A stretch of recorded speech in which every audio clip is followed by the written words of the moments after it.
you. The next item is the Remuneration Authority Local Government Review Consultation document. Joe Daly will join us at the table. Now this is a two-stage process, isn't it, Joe? Do you want to give us just a quick snapshot of the two-stage process that the Remuneration Authority is going through? Sure. You would have all got the paper, and it's an attachment to the report. The Remuneration Authority have put out some proposals for local government. What we're addressing today is part 2 of their document, which is the short-term implications relating to their determination for the upcoming year. And we've provided that feedback. The longer-term implications, which is in part 3 of the document, relate to more directly to remuneration, to sizing of roles, to also how remuneration's decided, whether they decide or the council decides itself. There's reference to targeted rates with regard to community boards. So at the moment staff are working through that part 3 just with some summaries on those, and then we'll engage and seek feedback from councillors and community board members before putting some information together. Okay. With regard to that one, to be submitted to the Remuneration Authority by the 20th of October. Okay. So we haven't had an opportunity to discuss this at a committee or submissions because of the time frame, so we have to have this in. That's right, and so the document was sent to all elected members requesting feedback on part 2 and a reminder sent, and so the information that's in the submission has been put together with the feedback received, and also council processes with regard to the matters that are in there. Okay, so questions first, or do you want to go? Eh? Yeah, Sarah. I think on page 246 of the agenda, which is page 2 of our feedback, we've got a comment here that's about parental leave as one of the reasons, and I'd quite like us to be able to be a bit stronger on that one. So it says, Council notes a query raised about whether parental leave may be a reason for a leave of absence. And when sicknesses and illnesses and things are, then I think that it would make sense to have parental leave as well. I know Palmerston North recently there's a councillor who has had to go through a special process to try and get some leave as she has her baby. We have a dad-to-be around the table as well, and in any other employment sort of situation you get, after 6 months you do get your entitlements. And so I'd like us actually to say that we think that this should be part of the reasons for absence rather than just noting a query. It wasn't really a question, sorry. No, Can we do that? If that's what the council would like, we can strengthen that sentence to say that the council is supportive of this being one of those provisions. Can I ask a question about that? Yep. But, so are you suggesting that should a woman have a baby they would be able to be absent from the councillor role for 6 months in entirety and not be able to attend like the odd council meeting or something like that? Is that what that would depend on the provisions. I mean, it wasn't something that was specifically asked about by the Remuneration Authority, but it has been raised. And it wouldn't just be a mother, it would be either parent, because normal employment law has either parent for parental leave. Yeah, no, and that's it. But so that's one of the. That's why it has to be done at a Remuneration Authority type level, because we're not employees, because we're not covered by the other stuff. It has to be covered by something else. So I think that we should get them to look at that and support it. If you are ill, if you have a partner that's ill, you're able to through the current system, but not if you're having a baby. And if you've got a 3-year term or a 6-year term, 6 years if you're on council for 6 years, and we're all for having diversity around the table. We want, the average age of elected members is quite old, and if we want younger people around the table, we have to be able to allow them to also, do the other things that couples do, have, families if they choose during that time. Tim. Thank you for remembering my name. It is actually... Didn't take long. I totally agree, but it's complicated by a number of things, isn't it? I mean, because with a normal 40-hour week job, you can't just turn up for the odd meeting, whereas this, you could probably work around it. And the other thing is you've stood for public office to receive public funds to represent, so would that be with full pay? No, the document's clear that it's without pay. Yeah, so, yeah. Yeah. And I mean, the thing is, your situation changes over 3 years. Yeah. No, it's Well, not, it's but it's about representation. It's not so much about the money, but the trouble that we have now, and I've got a very clear recollection of a situation that occurred when a councillor was absent, perfectly justifiably. I mean, a terrible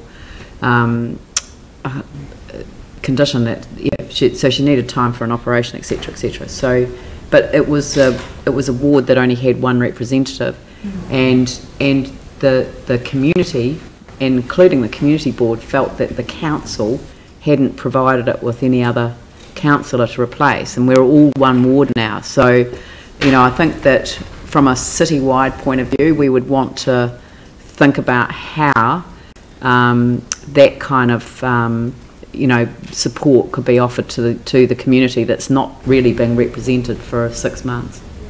That is one of the reasons that the local government commission generally don't like single councillor wards, because if something happens to a councillor, the ward is left without representation. Will always have that's one. right. Well, hopefully, yeah, that's right.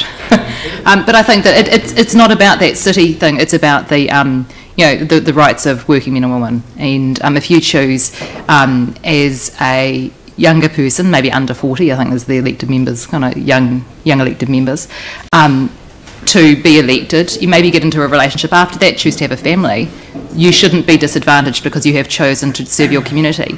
While Christchurch, in Christchurch City Council, we get paid well for we work long hours, we get paid well. Look at Hurunui, they earn $19,000 on council. It's not...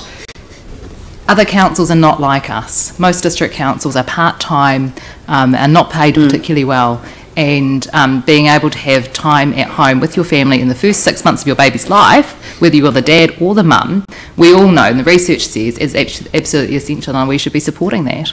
No, and currently, I don't disagree with it. I'm just saying that we also have to take into account the needs of the community that's unrepresented for 6 months. Yeah.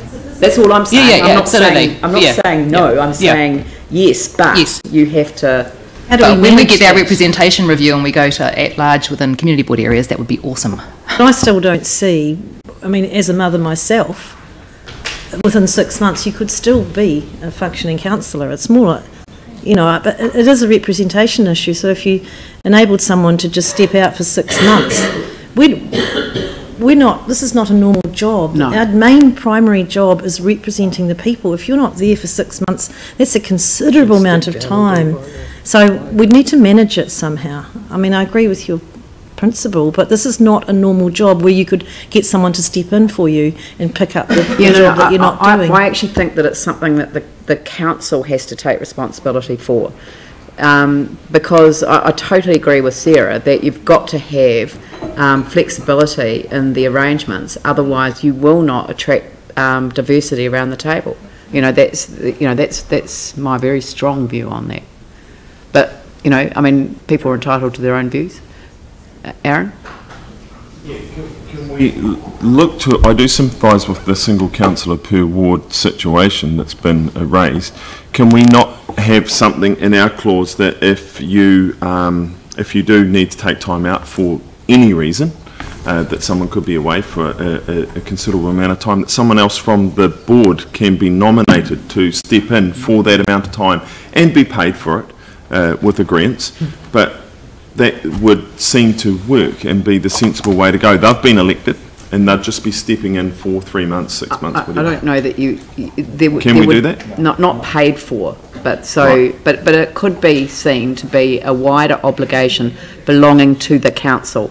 So the council might want to split it over a period of time. What was brought to my attention around the Banks Peninsula one is that people actually felt they'd been abandoned by the council, not the ward councillor, because it was not her sort of initiative. It was completely but they really felt that nothing had been done to to actually make up for it, and they saw that as a council responsibility.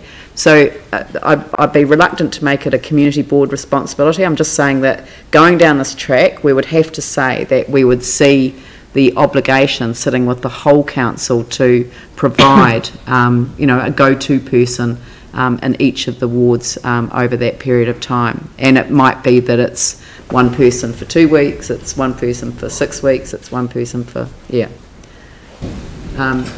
Glenn. I support the general move with this, given that the effects could be with any one of us around the table. I know as a dad, every child, is unpredictable from day one. So it could be that you need to be there for your partner for several weeks on end, whether it's physical, mental health issues, whatever. So, I think we need to provide for this. And I'd like to support our colleagues and colleague, one of whom we met the other day at the joint councils meeting from Hiranui. So, I think it's important we really get behind them. Yep. So people were generally happy with the recommendations. Well, as you say, if it's going to be our responsibility as a council, then absolutely we have to work out how to do that. And if someone felt it, we would do the same thing. Yeah. Okay. So, do I need to put an amendment, or we just want to as an No,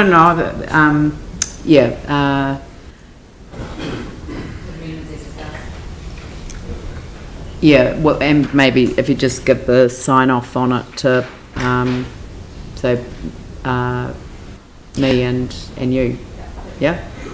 So just to be confirmed, the final sign off from the mayor and Councillor Templeton. Yanni?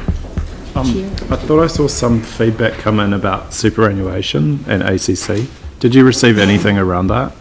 I think there was a comment about that. I've kept, and I think as I went back in the email to councillors and community board members seeking feedback was, or the report might reference it, sorry, that feedback related to matters that weren't the short-term questions have been put aside for to be included in that longer-term feedback. This feedback's directly related to the points that were raised by the Remuneration Authority in number 2.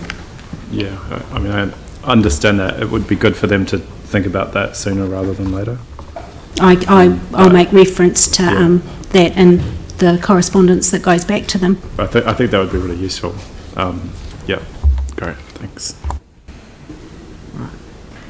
Okay, so so do I have a mover and a seconder for this? Yeah. Sarah, Mike? I'll put that motion. All those in favour say aye. Those opposed say no. That's carried.